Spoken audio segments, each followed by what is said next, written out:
রাধে রাধে বন্ধুরা, সবাই কেমন আছো? আশা করি সবাই খুব ভালো আছো। গোপুসোনার আশীর্বাদে আমি অনেক ভালো আছি। আর আজকে এসেছি একদম অন্যরকম একটা ব্লগ নিয়ে। অনেক দিন কুবলাইয়ের ভিডিও দেয়া হচ্ছে না ফেসবুকে। বাড়ির পুজোর ভিডিও দিচ্ছিলাম। আর তোমরা অনেকে জিজ্ঞেস করেছিলে মেসেঞ্জারে, কমেন্টে যে তুমি যে দোলনাটা সাজিয়েছো, এই সাজানোর ভিডিওটা যদি করে থাকো তাহলে একটু শেয়ার করো। আর গোপুর জামাটা কার কাছ থেকে বানিয়েছো সেটাও শেয়ার করো। আমি আজকে সব কিছু বলে দিচ্ছি, সব কিছু দেখিয়ে দেব, তোমরা দেখতে থাকো। আর এই যে জামাগুলো দেখছো, এই রেড হোয়াইটে আমার অনেক দিনের ইচ্ছে ছিল যে গোপুকে আমি রেড হোয়াইট পরাবো, মিষ্টুকেও পরাবো, মানে ফুল সেটটা একদম একরকম হবে রেড হোয়াইট। আর এটা আমাকে একটা দিদি বানিয়ে দিয়েছে। আমি কমেন্ট বক্সে তার পেজের প্রোফাইলের লিঙ্ক আমি দিয়ে দেবো, এমনকি হোয়াটসঅ্যাপ নাম্বারও দিয়ে দেবো, তোমরা যোগাযোগ করো। আর খুব কম দামে আমাকে এগুলো সব বানিয়ে দিয়েছে। তোমরা ভাবতে পারছো, এই পুরো সেটটা আমার কাছ থেকে টোটাল উনি 700 টাকা নিয়েছে, 1000 টাকাও পড়েনি। মানে কতটা কমে আমাকে করে দিয়েছে সব কিছু। আর এত সুন্দর করে সব কিছু করেছে, আমার খুব পছন্দ হয়েছে।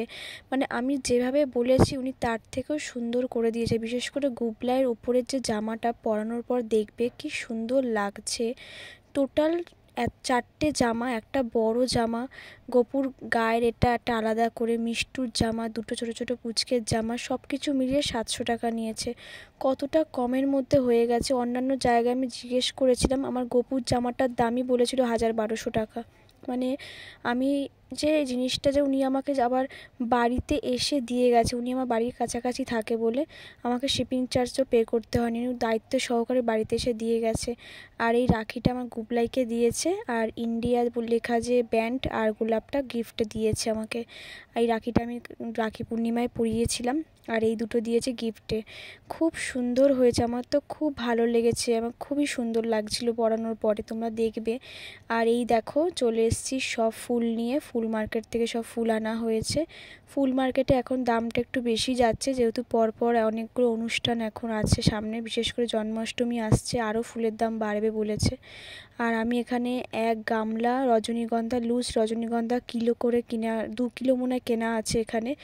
গাঁথবো বসে, পুরোটা গাঁথার পর সাজানো হবে। ভাবতে পারছো, এই যে সকাল থেকে বসেছি আর দোলনা সাজানো শেষ করেছি রাত 10টার সময়। তারপরে গুবলাইদেরকে সাজিয়েছি, দোল দিয়েছি। আর এই যে অনেকটা সাজানো হয়েছে। আর আজকে তো তোমরা জানো আমার বাড়িতে অধিবাস, মানে ঠাকুর আসছে। আর সেই ঠাকুর বিসর্জন দিয়ে নিচে মাকে গয়না পরিয়ে ওপরে এসে আবার দোলনা সাজাচ্ছি। আর একজন তো আছেই হেল্প করার জন্য, নয়তো একা হাতে সব কিছু করা সম্ভব নয়। এত কিছু আমাকে জোগাড় করে দিচ্ছে, আর আমি সব ফুলগুলো সুন্দর করে ডিজাইন করে লাগিয়ে দিচ্ছি। আমি তো বরাবর সাজাতে খুব পছন্দ করি, তাই এই সব বিষয়ের জন্য আমাকে কারো হেল্পের দরকার নেই। আমি জাস্ট একবার বসি, ভালো করে একটু ভেবে নিই কীরকমভাবে কী সাজাতে পারবো, ব্যাস তারপর সাজানো স্টার্ট করে দেবে। আপনা আপনি না পুরো দেখে সুন্দর হয়ে যায় সাজানোটা। দোলনা সাজানো কমপ্লিট করেছি, এবার মিষ্টুকে সাজাচ্ছি। এত সুন্দর লাগছে মিষ্টুকে দেখতে, চোখ ফেরানো যাচ্ছে না ওর দিক থেকে। ছোট ছোট জিনিসগুলো না এত সুন্দর লাগে দেখতে, মুকুটটা পরানোর পর যেন খুবই সুন্দর লাগছে। হাতে দুটো চূড়ও পড়েছে, খুব সুন্দর মানিয়েছে ওকে এই জামাটায়। আর এবারে সব থেকে ছোট্ট পুচকেটাকে সাজাচ্ছি, ওকেও খুব কিউট লাগছে, একদম ছোট্ট তো, দেখো কি কিউট লাগছে। জামাটা একটু বড়, বাট ওকে বেশ ভালো লাগছে। বেশি ছোট জামা পরলে আবার অনেক ছোট ছোট লাগে। আর এবারে আমি সাজাবো গোপুকে। সব থেকে পছন্দ হয়েছে আমার এই ওপরের জামাটা, এই যে বউটা সামনের দিকটা কুচি করেছে, এই ডিজাইনটা কিন্তু আমি ওনাকে বলিনি, উনি নিজের মতো করে করে দিয়েছে। আমার খুব খুব পছন্দ হয়েছে। বিশেষ করে পরানোর পর এই জামার শোভাটা না আরও বেড়ে গেল। আমার গুবলাইকে তো সুন্দর লাগছে, যাতে জামাটা যেন আরও সুন্দর হয়ে গেল। কি সুন্দর অপূর্ব লাগছে, মানে শুধু জামাটা পরিয়েছি তাতেই ওর দিক থেকে চোখ সরানো যাচ্ছে না। কি অপূর্ব যে লাগছে আজকে দেখতে। আর একে একে এবার সব জুয়েলারিগুলো পরিয়ে দিচ্ছি। এই জুয়েলারিগুলো আমি আগে থেকে কিনে রেখেছিলাম, যখন আমি জামার অর্ডার দিয়েছিলাম রেড হোয়াইটে, তখনই সব ম্যাচিং করে রেড হোয়াইটের জুয়েলারি আমি কিনে রেখেছিলাম। আর এই যে রূপোর চূড়টাও পরিয়ে দিচ্ছি, এই চূড়টা আমি আগের বছর জন্মাষ্টমীতে গুবলাইকে দিয়েছিলাম। চূড়টা পরিয়ে দিলাম। প্রথমে ভেবেছিলাম হাতে যে স্টোনের বালা দুটো দেখিয়েছিলাম ওটা পরাবো, বাট এখানে যে গোল্ডেন আছে বলে চূড়টা পরালাম, যে চূড়টা পরাই ভালো লাগবে দেখতে, গোল্ডেনটা নয় পরে একবার পরিয়ে দেবো। আর এখানে ওকে সাজাচ্ছি আর ভাবছি যে আমার গুবলাইকে শুধু জামা পরিয়েছে আর কি অত্যাধিক সুন্দর লাগছে। আর দোলনাটা তো অপরূপ সুন্দর লাগছে দেখতে। আর এই যে নতুন চুল, এটা জন্মাষ্টমীর জন্য কেনা হয়েছিল, ঝুলন থেকে শুরু করলাম পরানো। চুলটা পরানোর পরে না ওর মুখটা একদম চেঞ্জ হয়ে গেছে, একদম ঠাকুর ঠাকুর লাগছে। আমি মাঝে মাঝে ভাবছি আমার ছেলেটাকে ঠাকুর ঠাকুর লাগছে, কেমন একটা লাগছে, অথচ অদ্ভুত রকমের একটা মোহ আর মায়া না ওর মুখের মধ্যে চলে এসেছে চুলটা পরানোর পরে। ওর দিক থেকে চোখ সরানো যাচ্ছে না, এত অপূর্ব লাগছে ওকে দেখতে। আমি তো মাঝখানে ভেবেছিলাম ফেসবুক লাইভে আসবো, বাট একদম টাইম হচ্ছে না বলে কিচ্ছু করতে পারলাম না। তাড়াহুড়ো করে সাজিয়ে দোল দিয়ে আবার নিচে গেছি, পুজো যেহেতু হচ্ছে। গপুকেও রাতে খাইয়ে শোয়াতে হবে, রাত হয়ে যাচ্ছে। আর এগুলো সব গড়ানহাটা থেকে কিনেছি, আমি তো সব ভিডিও দিয়ে দিয়েছি। গড়ানহাটা থেকে কানেরটা কিনেছিলাম, মিষ্টু তো পুরো সেট কিনেছি। কানেরটা পরানোর পর খুবই সুন্দর লাগছে। আর এই কানেরগুলো না আঠা দিয়ে লাগানো যায়, আমার কাছে আঠা আছে, আমি আঠা দিয়ে লাগিয়েছি।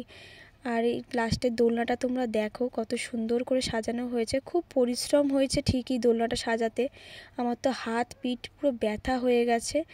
আর তারপর সাজানোর পর যখন দেখছি গুবলাইকে বিশেষ করে সাজিয়ে যখন বসিয়েছি, তখন যেন আমার কষ্টটা যেন মনেই হচ্ছে না, মনে হয় শুধু মুগ্ধ হয়ে তাকিয়ে আছি যে কি কষ্ট এটার।